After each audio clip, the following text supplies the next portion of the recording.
Welcome to the Tesla Economist. Please hit the thumbs up and remember to subscribe. You can follow me on Twitter and talk to me on Patreon. Master Plan Part 3. I have lately been feeling that the future of Tesla is a little up in the air for me at the moment.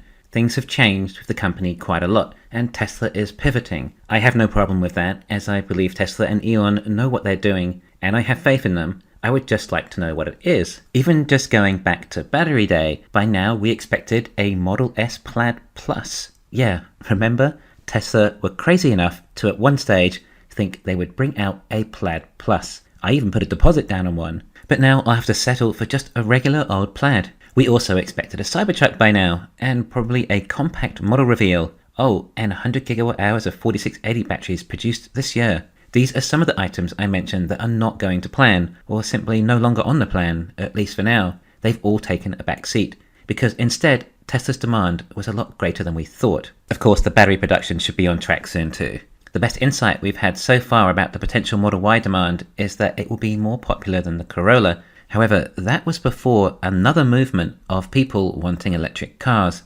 The movement of the people who've had enough of spending so much at the pump. Yeah, some people wanted to move to a cleaner car for the environment, or the convenience of no more gas stations or servicing. Some just wanted a better car, and then suddenly, a lot of people simply want to save money, which often is a motivating factor in consumers' purchasing decisions. So now we can only guess as to what the global annual demand for a Model Y is, but it's probably not far off 5 million a year. But I am referring to peak demand. That would imply when Tesla actually are able to offer a more affordable version, likely when Tesla have ramped up their own LFP batteries and are able to achieve a suitable range and sell them at a lower cost.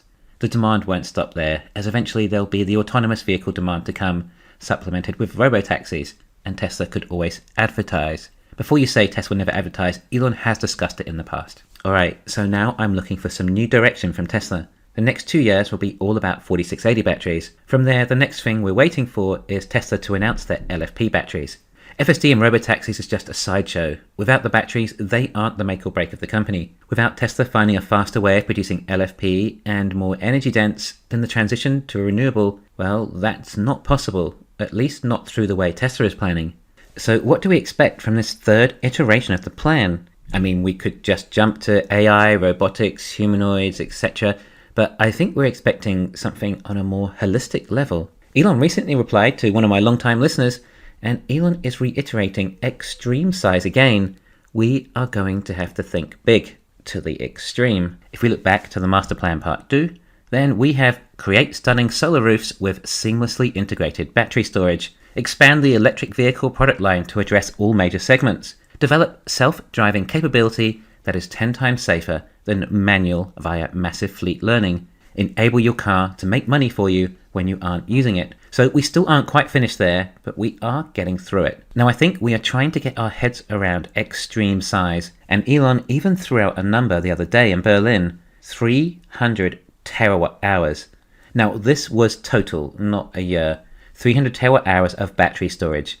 Elon has also spoken about 3 terawatt hours a year in-house production from Tesla, in addition to all other battery makers, and perhaps reach this level sometime around the end of the decade, depending on what you believe, as Elon has also contradicted this figure with other estimates too. But either way, 3 terawatt hours a year would take 100 years to reach 300 terawatt hours. If enough other battery makers also pitch in, then perhaps they could all collectively hit 5 to 10 terawatt hours a year by this stage. I'm honestly not sure. We haven't seen any signs yet of any other battery manufacturers ramping up to the extreme. Sure, enough to potentially make a few million cars, which is massive, but Elon is talking about a whole different paradigm. The only way Tesla can ramp up to the extreme would be with LFP batteries, or at least some sort of iron cathode battery. If we're going to extreme size, and just about everything at the core of Tesla comes from batteries, and LFP are the only batteries that contain elements that are actually abundant enough for ramping, then extreme size must mean LFP.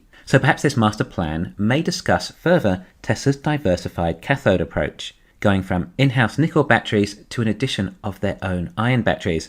So it's a possibility that LFP is mentioned in this next rendition. But wait, this is Tesla's master plan, and Elon also says it will include sections about boring and SpaceX too. Will they be intertwined?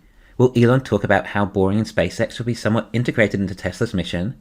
In my opinion, Boring is the most underestimated company on the planet, and I think it could be more valuable than Tesla, and perhaps that's why Elon likes owning the vast majority of that company. I'll explain it all in a video sometime, but Boring has a more exciting economic impact than Tesla if they can work out how to build those tunnels fast enough. In fact, it's disappointing that we have seen so little from this company. The plan may also touch on robots replacing labour, particularly hazardous jobs. Less lives need to be lost, the mundane tasks replaced. Tesla's robots are likely to replace a lot of driving jobs just over this decade, but of course I'm really referring to the humanoids. I don't know to what extreme he might go to here, as displacing too much labour obviously creates a massive financial strain in the economy. It's great having new products, especially when they're this amazing, and even if these products are low cost, it's totally moot if there is no one with a job to be able to afford them. I think Elon is fully aware of this. Sure, in history usually new innovations end up creating more jobs. Yes, even the loom. But initially it is scary as people lose their job to the machine. However, history has shown that the machine ends up providing further leverage to labour,